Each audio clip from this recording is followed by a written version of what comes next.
Hello guys! Last time ay pinakita ko sa inyo kung paano magbasa ng document sa Google Docs sa ating Android phones. Kung at tayo ay mga screen reader users. Ayan, pinakita ko yung tatlong screen readers kung paano sila magbabasa.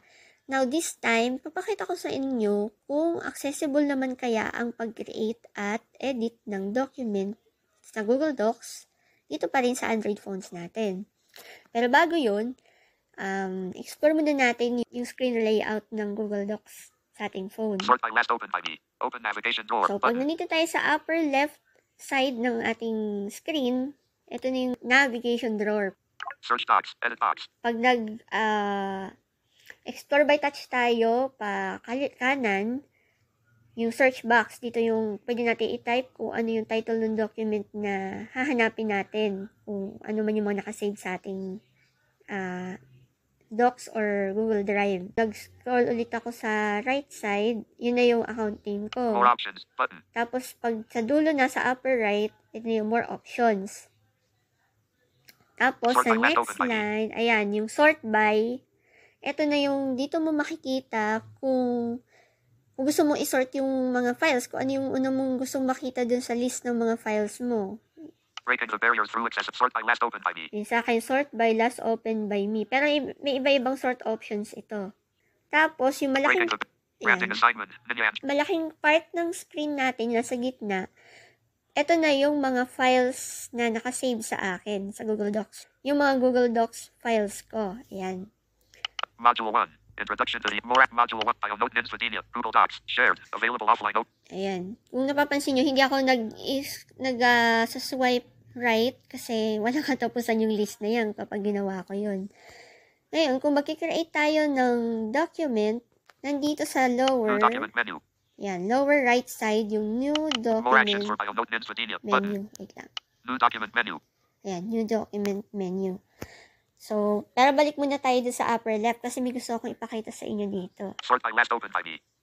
Open navigation Yung drawer. open Button. navigation drawer, pag dinouble tap natin yan, meron ditong mga, Google Docs.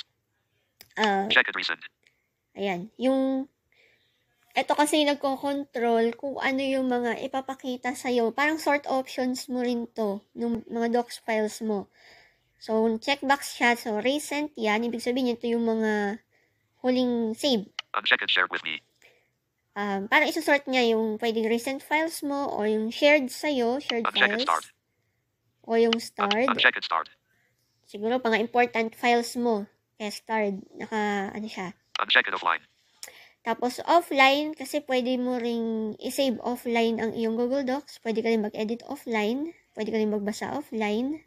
Uncheck it spam. Tapos, spam. Ito, hindi ko pa na-experience to. Basta, meron siyang option na pang spam documents. Uncheck it trash. Tapos, trash, syempre, dito mo na makikita yung mga deleted files mo. Activity. Tapos, activity. Settings. Tapos, settings. Help and feedback. Tapos, help and feedback. Google Drive. Help and feed settings. Activity. Open navigation drawer. So, balik tayo dun sa open navigation drawer. Tapos, hanapin natin yung settings. Google Drive. Help and feedback. Settings. Ayan, settings. Docs. Settings. Navigate up. Button. Notifications. Ito yung mga settings ng Google Docs. So, ito notifications. Notification settings. Dito natin pwedeng i-modify ang ating mga notification settings. Theme. And theme. Choose theme system default. Hindi ko na ginagalaw itong theme na to. Document creation. Ito ang kailangan nating tignan. Yung document creation. Kasi, Create Word files show option. Document creation. ito yung option Create Word niya. files show options to create Word. Docs. Files alongside Google Docs files. On switch. Ito yung option na pwede kang, pag nag-create ka ng document, meron kang option na Word file or Docs file yung iyong i-create. So, naka-on lang yan para may choices tayo pag nag-create tayo ng document kung Microsoft Word ba ang iyong document file o gusto mo lang mag-stay siya sa Google Docs. Offline. Tapos tong Make offline, recent files available offline. Recent files will automatically be made available offline on this device. On switch. ito naman, make recent files automatically offline. Halimbawa, meron ka ng mga mabinuksang mga documents or inopen mo siguro mga files recently. automatic mada-download na siya sa phone mo, masisave na siya offline para kahit hindi ka nakakonect sa internet, mababasa mo siya. Data usage. Transfer files only over Wi-Fi. Uploading and updating of files will pause when Wi-Fi connection isn't available. On switch. Ito sa data usage naman, pag mag-upload, kasi kapag nag-save ka ng document, di ba nag-auto-save naman si Google Docs kapag nag-type ka. So, mangyayari lang to kapag naka-online ka. Data usage. Transfer files only over Wi-Fi. Uploading and updating of files will pause when Wi-Fi connection isn't available. On switch. Pero ito, limited to sa Wi-Fi. Para hindi siya kumain ng internet mo. Kung halimbawa naka-mobile data ka, tapos hindi ka ready na mag-upload ng files, i-on mo siya para kapag naka-Wi-Fi ka na lang ulit, tsaka na lang siya mag-upload, magsisync doon sa yung cloud storage ng Google Docs. Documents cache. Clear cache. Remove all cache documents. Settings. Tapos yun nga, last yung document cache. So, hindi ko naman ginagalaw muna yan. Navigate up button. So, balik na tayo. Docs.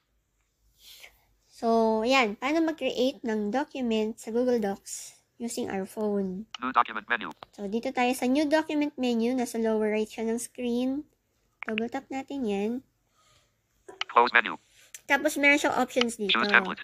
Template, kung kailangan mo ng template. New Word file. Or ito na yung pagpipili mo kung new Word file ba, New Docs file. new Docs file. Close menu. Ang difference lang din naman niya kasi ay pag na-save mo siya as Word document na or gusto mo sa Google Docs ka lang muna mag-work, parang for me same din lang naman siya. Kasi siguro kasi kapag sa Google Docs, alam ko may options naman kasi kung ano yung mga i-download kapag di-download mo na siya, yung isi-save mo na for printing. Pero kung New Docs file. basta yan, meron kang option dito kung new Word New Word file. kung New Docs new file. Docs file. So, dito muna tayo sa Docs para mas matipid sa New document menu. Untyped screen layout. Open untitled document with editing permissions. mas matipid siya sa space kasi pag Docs file kesa yung sa Word file. So, ito na. Nag-open na natin yung new Docs file. So, explore by touch ulit natin. Done button. Nasa upper part ng screen, upper left tayo, yung done. I-double tap natin to kapag tapos na tayo mag-type. Undo button. Para ma-save Done na button. siya. Tapos, Undo katabi niya, undo, Redo button. redo. Insert button. Redo button. Teka, lumabas. Uncheck head format button. Format. Pag chinek nyo to, kasi checkbox siya Pag chinek nyo to, lalabas yung mga format menu. Yun, medyo, siguro na next time, try natin siyang i-explore din. Insert button. Tapos, insert button. Uncheck head comments button. Tapos, comments. Check din siguro to pag mag-insert ka ng comments. Share Or button. para Uncheck makita head mo yung comments button. comments, maybe. Share button. Tapos, share. More options button. More options. Yun lahat ng mga nasa upper part ng screen. Ginagawa ko kanina explore by touch lang yun. Pero pwede rin naman mag-right swipe. Edit box editing. Edit box editing. Tapos, ito na yung malaking part ulit ng screen, yung mismong edit box o kung saan man tayo magta-type ng ating mga documents. Uncheck it bold button. Capital. Edit box editing. Sandali. Delete.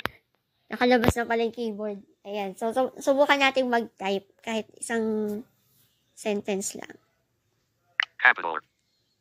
Capital. H. I. S. Space. I. S. A. S. A. M. P. L. E. R. Delete. T. E. X. R. T. Period. Ayun guys, napansin nyo, data-type naman yung letters. Kaya lang, ang problema natin, hindi niya binabasa. Pag nag-spacebar ka, hindi na niya binabasa yung words. Edit box editing. Ayun, hindi niya binabasa yung words. Tapos, kung halimbawa nagkamali ka at nag-backspace ka, hindi rin niya binabasa kung na-delete na yung letters. Ito lang ang problema sa Google Docs sa phone. Hindi ko lang alam kung magiging okay to kapag naka-keyboard ka. yung external keyboard na pwedeng ikabit sa phone kung magiging okay din ang navigation sa typing. Pero kung dito, sa on-screen keyboard, ganyan. Pero, tignan natin kung nabasa siya. Scroll. TTS rate. TTS volume. Media volume. Default navigate. Characters. Words.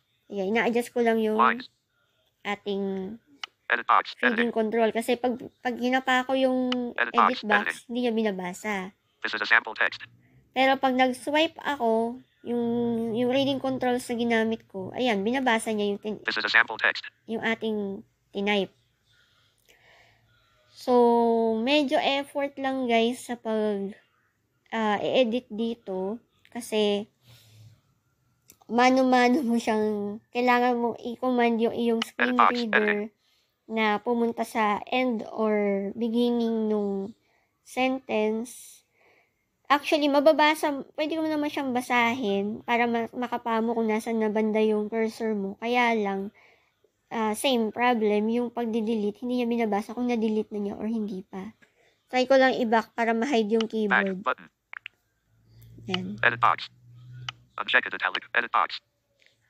See. Uncheck it bold button. Pero nandito sa baba ng screen pala, di ba nasa gitna yung parang edit field natin. Nasa baba naman, Edit box. mga formatting, Uncheck it bold button. bold, Uncheck it italic button. italic, Uncheck it underline button. underline, Text color. Current selected color black button. ayun, sa text color, Edit box. Text color. Current highlight color. Current highlight selected color none. color, But edit box. Alignment. Align left button. alignment, Edit box. Uncheck it bullets button. bullets. Edit box. Tingnan natin kung Uncheck it meron bullets pa, button. bullets. Edit box. Uncheck it bold button. Okay. So, yun na yung mga controls niya dito sa screen. Siguro, ang mangyayari na lang kung halimbawa may gusto kang format, i-set up mo na siya dito sa baba bago ka mag-type. Tapos, i-back mo na lang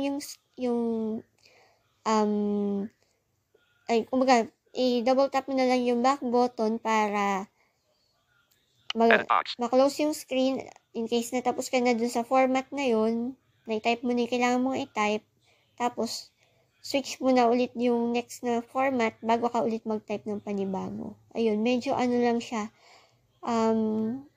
medyo mabusisi siya honestly, pero tingin ko naman doable naman siya, pero nasa sa inyo din. Sa akin lang, na-share ko lang sa inyo just to let you know na possible din naman siya, though hindi lang ganun kasing dali kapag nasa PC tayo gumagamit ng Google Docs.